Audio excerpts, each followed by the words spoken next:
Greetings, Vammers, how are you? Final Fantasy XV. What can you say about it so far? Well, once it's released, in November, God willing, what I will say, well, in the style of Brian Blessed, is as follows. About bloody time! What took you so long, Square?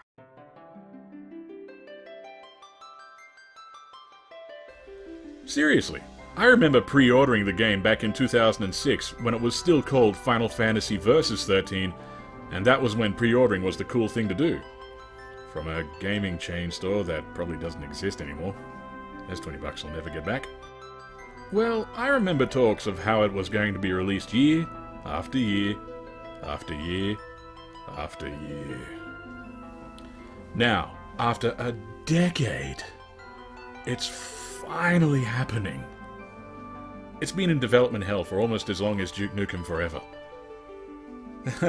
That said, from what we have seen so far, the fact that this game has been milked for all it's worth before its major release, I must now ask a question.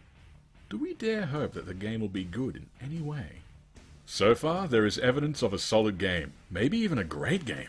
The gameplay mechanics are in place, the story has been explained, the characters seem likable enough, and the voice actors were raving about it before release, and they don't look like they had guns pointed at their brains off camera. They looked genuinely excited. The trailers are showing off something big, grand, and something that will actually be explained as you play the game, God willing. And it looks massive. The days of the hallway are long gone. I have a good feeling about it so far. You can tell that they are putting their all into this game. The trailers actually show something of value, the anime and movies are decent enough to introduce us to the story, it's showing promise.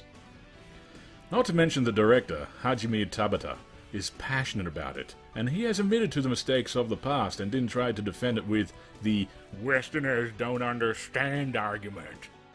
Good thing too, it means he knows what mistakes to avoid. Namely, one-dimensional, annoying characters, despite their great backstories and solid voice acting from both major languages. A plot that collapsed on itself 7 times at least. Gameplay that was boring, and the hallway. You do not know gaming agony until you experience the hallway. Want more info on the failure that is Final Fantasy XIII, well, its whole franchise? Go to the Sooony experiment. Tabata really has some creative ideas thus far. After Tetsuya Nomura left the project to focus on Kingdom Hearts 3, or Final Fantasy VII Remake, I'm not sure which one has his full attention yet, he used the gameplay and story elements Nomura originally had and rewrote it to make it more its own thing. Strange thing to say at this point is, I miss Stella. Yeah. Remember her? The original girl they made. Well, she's gone entirely and replaced by Luna Freya. Though the replacement does make sense to this story. I do wonder what Versus 13 could have been if, they didn't spread themselves so thin and focused on making game engines rather than, an actual game. I'm sorry, I'm trying not to harp on this, but even the creator of Final Fantasy, Hironobu Sakaguchi, said that the development was taking too long. On that note, I think that's why Final Fantasy just went downhill after Final Fantasy IX. Just as Squaresoft was merging with Enix to become Square Enix, Sakaguchi left the development team, and that had to be a major blow. Sakaguchi's creativity for characters and stories are in the same league as Steven Spielberg and Christopher Nolan. He either inspired people to create amazing art, or he led the charge himself in some form. Seriously, if Final Fantasy II, III, or VIII were his worst games, then you really have nothing to complain about. 2, 3, and especially 8 had some outstanding moments. 9 was his last game. 10 he was mainly an executive and, well, yeah, sorry guys, but I'm not that big of a fan of 10. Yes, it had good gameplay, some good music, including one of the greatest pieces Nobuo Uematsu ever composed. Seriously, I can't get enough of Tuzenigan. Just have a quick listen. And easily the best male supporting character in the series, Auron. other than that, it really didn't have much else. The story was a bit stock standard, the plot was incoherent, and the characters were either bland, annoying, or just downright stupid. Seriously, Una. How did the nostalgia critic put it again when it came to Doug telling Patty of his plan in front of the bad guy in Doug's first movie? Dumbass! How much of a dumbass are you? Yeah. I'm sorry, but Una's in the same league as that. But I have digressed enough. Again, 10 was weak overall despite some great ideas to Zanakin, Orin, Kamari, and its ending. Final Fantasy XI was a decent MMO, and Final Fantasy XII would have been a masterpiece if it didn't suffer from two big problems and the Final Fantasy XIII franchise. Again, go to the Sooony experiment. There were a lot of mistakes made in the past decade and a half with the Final Fantasy series. There was too much focus on making the games pretty, while not giving enough focus on their stories, their characters, even their gameplay in some regards, or even some of the other games that deserve better treatment, and definitely a few missed opportunities. Seriously, Crisis Core should have been a PlayStation 2 game, not a PSP. It was so good! Mixed results on the English voice acting, but that's for another time. Before Crisis would have made a good game in its own right if they made it into a console game instead of a cheap mobile app, which was only available in Japan.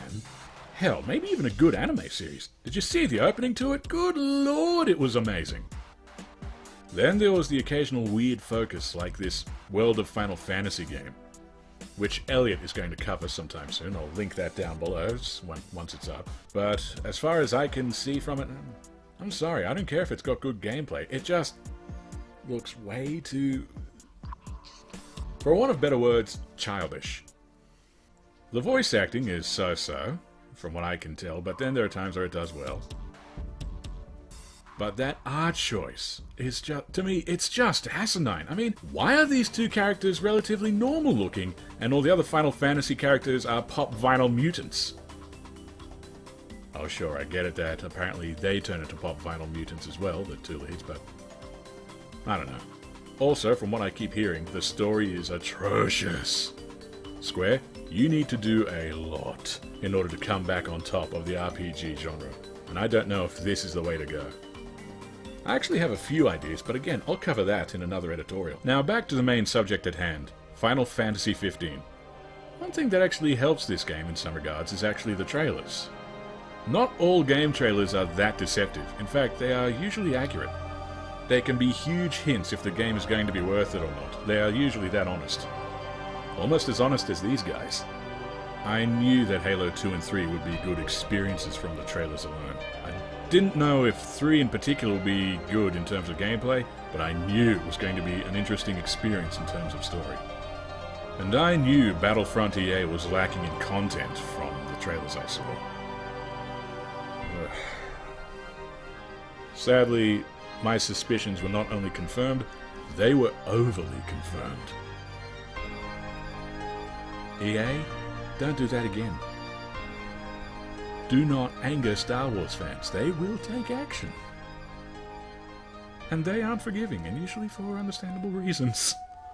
But then when it came to other trailers, I knew that Kingdom Hearts 1 and 2 would be so much fun. Maybe even a little emotional and thought-provoking.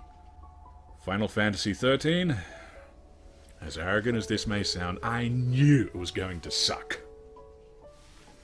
And suck hard. You know you have nothing when your big trailer, the main trailer, shows random cutscenes and fighting with placid J-pop in the background.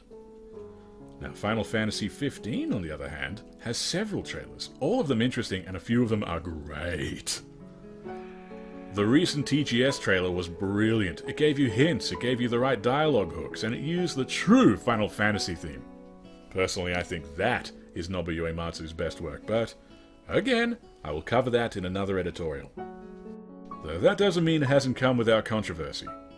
And by controversy, I mean the over-the-top PC police and all others of that ilk going crazy over nothing. This will be the first time that the playable characters is an all-male cast in a Final Fantasy game. And as soon as that was announced, there were cries of sexism and misogyny. Just going nuts. Cry havoc and let's strip the dogs of war! So much to the point that the developers had to come out and say why it was made the way it was. And you know what? I'm all for an all-male playable cast. There wasn't that much of an uproar for an all-female playable cast in Final Fantasy X-2. Granted, the internet was still in its infancy, and X-2 was a weak game overall. But even so, there was nothing to be upset about. If Square wants to try a bromance story, then go for it. I also wouldn't mind to see them try an all-female cast again with a good game. High hopes for Final Fantasy XVI in that regard. But seriously, it's just a story. Art that talented people want to make in their own unique way. I don't see any malice towards women. Period. If you do see malice towards the female gender in this game, any sort of misogyny, any sort of sexism, any sort of patriarchal entitlement, then you are her. A fun sucker. There were probably other things that happened behind the scenes that helped change the game so dramatically. Who cares? Overall, I am a little excited and extremely curious. Final Fantasy XV has been built up for years now, over the decade. There were rumors, there were changes, there were problems, and now there is hope. Will this be the game to bring Square Enix back on top of the RPG genre? Will this be the one to go back to its roots and bring out something new? Or will this be a travesty that will outright sink Square Enix? Well, I doubt the latter. Final Fantasy fans are usually pretty forgiving, because they know they're trying to make a good game, no matter what. Unlike Star Wars fans. Yeah. Just, those are pretty good reasons. Star Wars fans do unleash hell, but only when they're pushed. I should know I'm one of them. But when it comes to Final Fantasy XV, only time will tell. I've pre-ordered my copy, and this time I know my $20 has not been wasted. What are your thoughts, famers? What are your impressions on Final Fantasy XV so far? Have you seen the movies and anime, or are you leaving that off just so you can actually see for yourself just what the game will be on its own? Were you waiting for this game for all that time, or were you just one of those new to this cycle? Hash it down in the comments below, and please tell us what you think. This is David J.G. Doyle, signing off, and thanking you.